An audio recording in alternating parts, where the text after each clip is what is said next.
Bonjour à toutes et à tous, c'est Loki. Nous sommes actuellement le 17 mars, il est 16h et nous allons voir ce qui s'est passé aujourd'hui sur les crypto-monnaies.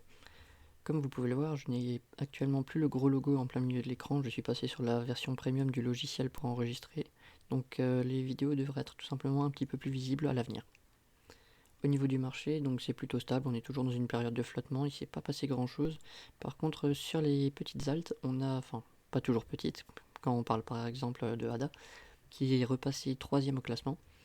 Mais il y a eu beaucoup de news qui ont permis certains pumps. Alors donc au niveau de ADA à 13%, on a Philcoin qui nous a fait un 24%, on a également le Basic Attention Token qui nous a fait un quasiment 41%, et nous avons également Zilliqa avec un 13%. Alors donc on va vite fait voir sur le Scalpex, donc on est actuellement dans une période de consolidation, donc après cette cassure d'attachage qui n'a finalement abouti pour le moment à rien. Mais on n'a pas non plus de gros dump, donc pour le moment ça reste plutôt positif. On a une tendance haussière qui s'est clairement maintenue. Au niveau des liquidations, il ne s'est pas passé grand chose, donc pas de gros mouvement qui a été indiqué. Au niveau du Fear and Greed à 71, donc en euphorie modérée, Social Index à fond sur up et Market Order Flow en très légère recherche d'achat. Sur crypto, on va avoir beaucoup de choses à voir. Donc on a la plateforme donc Ask the Doctor, donc qui migre de Ethereum vers Cardano, donc tout simplement pour fuir les frais exorbitants d'Ethereum. Donc à quoi sert ce token? Donc c'est un token de santé qui est basé donc en Afrique, qui était donc un token ERC20. Et donc c'est un token qui est utilisé pour donc apprendre aux gens, donc à les éduquer donc sur des problématiques de santé. Et en échange de cet apprentissage, les utilisateurs seront récompensés en crypto-monnaies qui permettront ensuite d'accéder à des soins ou à des médicaments. Donc c'est un plutôt beau projet. Mais sur Ethereum, ça ne permettait tout simplement pas d'être très utilisé vu que la moindre transaction pouvait coûter entre une dizaine et quelques centaines d'euros. Donc pour le moment, si ils arrivent à bien aboutir leur projet sur Cardano, ça serait des frais à quelques centimes, donc ce serait totalement accessible à tout le monde. Ensuite, la deuxième annonce, il y en a une qui vient de se rajouter, on va voir ça tout à l'heure. Au niveau de Grayscale, on a donc Link. Ils ont créé des fonds donc sur le BAT, le Link, le Mana, on a le Fil, le LPT que je ne connais pas personnellement, et ils ont tous fait une très belle performance, donc à peu près aux alentours des 10% chacun, et on a juste le LPT qui nous a fait quasiment un x2. Donc on voit qu'il nous a vraiment poussé très fort. Après c'est un token qui a pas l'air d'être très liquide, on voit que le cours est relativement plat, il n'y a pas vraiment beaucoup de mouvement. Donc c'est probablement un projet récent ou pas très liquide, en tout cas il a bien pumpé. À voir si ça se maintient donc dans les jours à venir.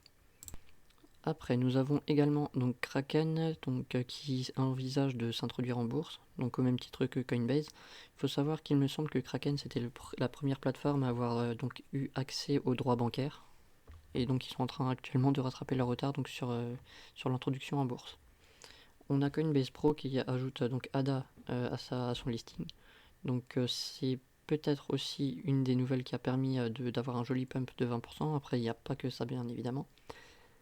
Nous avons Ledger qui est en train d'intégrer les institutions à ses services. Donc ils vont tout simplement permettre de stocker aux grandes entreprises. Donc ils ont déjà comme client, il me semble, Crypto.com, ils ont Bitstamp et EXMO que je ne connais pas vraiment.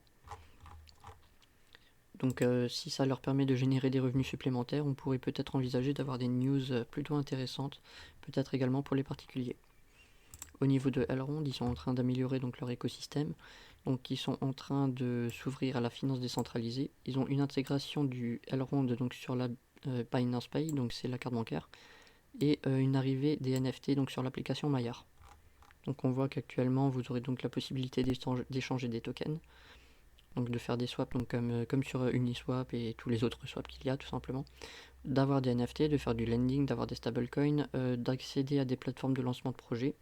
ESDT, je sais pas encore ce que c'est. Synthetix, j'ai un petit doute s'il parle de la plateforme Synthetix. Et des bridges, donc tout simplement de passer d'un réseau à un autre. Alors, on a donc MainGreen qui permet tout simplement de recycler donc la chaleur générée par le minage du Bitcoin. Donc c'est tout simplement pour contrer donc le problème de la chaleur qui était pour le moment qui n'était pas utilisé. Et donc maintenant ils vont s'en servir en fait tout simplement pour chauffer de l'eau. Donc c'est pas forcément dans l'immédiat, je vois pas forcément trop l'utilité, à moins qu'elle soit utilisée tout de suite. Quoi qu'il en soit, c'est toujours un pas tout ça, pour limiter les chaleurs inutiles, on va dire. Après, il faut pas oublier une chose, c'est qu'à l'avenir, je pense que si le Bitcoin pose un potentiel problème écologique, excusez-moi, j'ai vraiment du mal, ça va probablement pas durer. Il y aura sûrement des projets qui vont permettre de réduire ce souci à court terme, à court ou long terme, on verra bien. En tout cas, je pense pas que ça va rester un problème longtemps. On a actuellement SushiSwap, donc qui, comme pas mal d'autres plateformes, s'exporte donc sur Avalanche pour fuir tout simplement, encore une fois, les frais d'Ethereum. Donc il nous a imprimé une belle tendance haussière par la suite, avec un petit 21% donc sur les 24 dernières heures. Et on peut voir qu'ils avaient déjà utilisé, donc ils s'étaient déjà exportés donc sur Phantom, Polygon, donc Matic, XDAI, Binance Smart Chain et Moonbeam qui actuellement fait beaucoup de bruit. Nous avons encore des hackers qui ont dérobé plus de 150 000 $ en NFT donc sur l'application Nifty Gateway, donc je ne connais pas cette plateforme. Mais il y a une information qui m'a plutôt marqué. D'après la communication de Nifty Gateway sur Twitter, seuls les comptes n'ayant pas activé la double authentification de FA ont été piratés. Donc quand vous accédez à une plateforme, quelle qu'elle soit, à partir du moment où vous mettez de l'argent dessus, utilisez tout simplement un logiciel d'authentification. Par exemple, Google en fait un très bien, il y en a probablement d'autres. En tout cas, ne jouez pas trop avec la sécurité donc sur vos portefeuilles parce que vous pouvez le payer probablement très cher. Et c'est loin d'être des cas isolés pour le moment. Donc assurez-vous de toujours être seul détenteur de vos clés privées, de ne pas donner vos mots de passe et de tout simplement rendre le plus compliqué tout simplement la vie aux hackers. Ensuite, nous avons la plateforme eToro donc, qui s'apprête à rentrer en bourse donc, avec une valorisation de 10 milliards de dollars. Personnellement, eToro, j'aime pas vraiment. Ils font de la pub à outrance, d'autant plus que c'est mensonger. Notamment au niveau des frais, ils disent qu'il n'y a pas de frais, mais c'est complètement faux. D'autant plus qu'ils sont complètement abusifs et que en plus, vous ne possédez absolument rien de ce que vous achetez là-bas. C'est totalement du flan et franchement, j'aime pas du tout. Après, c'est très bien pour débuter, j'aurais tendance à dire, mais disons que vous partez pas vraiment avec un avantage en utilisant cette plateforme. Même si elle est très... Il me semble qu'il a été noté qu'elle était très pédagogique, qu'elle était relativement bien faite pour débuter parce que simple d'utilisation, mais vous vous faites clairement douiller au niveau des frais, donc faites vraiment attention. Alors, donc c'était à peu près tout, il me semble, pour aujourd'hui, c'est déjà beaucoup. Ah, il y en avait un nouveau, donc celui-là, j'ai pas du tout eu l'occasion de le lire, il vient juste de sortir. Le récent bull trap est-il un mauvais présage? Bah après, c'est un faux break, mais c'est pas forcément un bull trap dans l'immédiat. On a clairement un ralentissement, mais...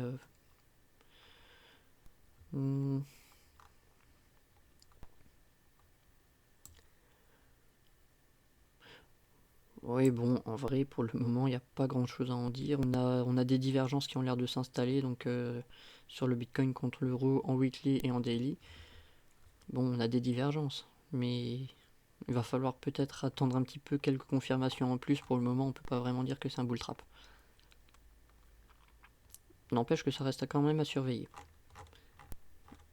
Alors, on va vite fait passer sur TradingView. Donc sur TradingView, nous avons eu quelques performances. Donc le Chiliz est en train de rebondir actuellement donc sur sa Kinjun en daily. Donc ça pourrait être intéressant. On a un petit ralentissement de la chute qui commence à s'installer ici. Donc peut-être repartir à la hausse. On est potentiellement en train de casser la Tenkan. Donc surveiller vraiment comme de l'huile sur le feu. Ça pourrait bien être un signal d'achat important. On a actuellement un retest donc, de la zone de surachat du 70 sur 70 donc au niveau du RSI. Donc ça peut vraiment être intéressant. Personnellement, je ne vends toujours pas, je les ai pas vendus la dernière fois, je me suis fait karma. C'est pour le moment, j'ai pas spécialement l'intention de les vendre. On va voir si on est en train de faire tout simplement un bull flag ou pas. On aura quelques confirmations donc au fil du temps. Donc au niveau de RIF, donc il se passe actuellement pas spécialement grand chose. On a eu un gros rejet donc il y a 2 jours. Donc j'ai appris que l'équipe de RIF est un de leurs partenaires de lancement avec lesquels ils avaient fait un petit accord pour leur vendre à peu près 20 millions de dollars de leurs tokens et que apparemment ils sont en train de se chamailler parce que apparemment ils auraient vendu alors qu'ils auraient dû les garder sur le long terme. Enfin bref, des petites gamineries, donc personnellement j'espère que ça va se résoudre relativement vite, mais ça ne change rien au projet, ça reste totalement intéressant. Donc pourvu qu'ils en finissent vite fait, et puis ça pourrait même être tout simplement, ça pourrait permettre d'avoir des points d'achat pas forcément trop chers et de permettre de faire une accumulation tout simplement. Après, donc au niveau de CHR, il n'y a pas grand chose à dire. On est actuellement en train de passer donc, sous la Kinjun. On a un RSI qui est actuellement à plat et un Mercedes qui indique un signe de potentiel retournement. Donc faire attention sur ce token. Donc j'avais déjà indiqué qu'on était à ce niveau-là, que le risque de correction était vraiment extrême. Et bah ça n'a pas manqué. On a actuellement fait, depuis le top qu'on avait atteint, un moins 49%. Donc c'était quand même jolie chute, on va dire. Au niveau de Engine, donc pour le moment rien à dire, hein, tendance haussière totalement maintenue. Donc petit ralentissement au niveau du MACD qui commence à vraiment être très haut. Au niveau du RSI, légère perte de puissance mais c'est normal, on a eu une correction en cours. Pour le moment on n'a pas cassé la Tenkan, ça fait d'ailleurs un moment qu'on ne l'a pas touché. Actuellement on est en train de la retester, donc à voir si on aura un petit rebond dessus. Et au pire on a toujours le support majeur donc sur la Kinjun aux alentours des 1,7$. Il y avait encore d'autres tokens que je voulais montrer. Donc VeChain, tendance haussière toujours en cours. Donc rien à annoncer non plus à ce niveau-là. Sur les tokens qu'il y a sur Binance, on a actuellement FLM, donc Flamingo, qui est en train de nous indiquer une belle reprise haussière. Donc on a eu tout simplement récemment, d'ailleurs je crois que c'était aujourd'hui, la cassure de la Tenkan en hausse. Un rebond potentiel sur le MACD et sur le RSI. Donc à surveiller, on a probablement un regain d'intérêt sur ce token. On a donc XVS, donc c'est Vénus. Par contre, ça je n'avais pas vu. On est actuellement passé sous le Kumo. Donc on a actuellement une tendance baissière qui a été tout simplement confirmée. Bon, de toute façon, à partir de là, on a tout de même la possibilité d'avoir eu un support à ce niveau-là. Je vais le tracer. Donc ce niveau-là semble être relativement intéressant au niveau des 39,6$. Si on devait venir à le casser, on pourrait probablement revenir retester plus bas, mais dans l'immédiat, je pense qu'on devrait pouvoir le maintenir. Qu'est-ce qui me fait dire ça? C'est qu'au niveau du RSI, on est en train de retrouver de la force, qu'au niveau du MACD, on est en train d'indiquer un signe de retournement potentiellement haussier.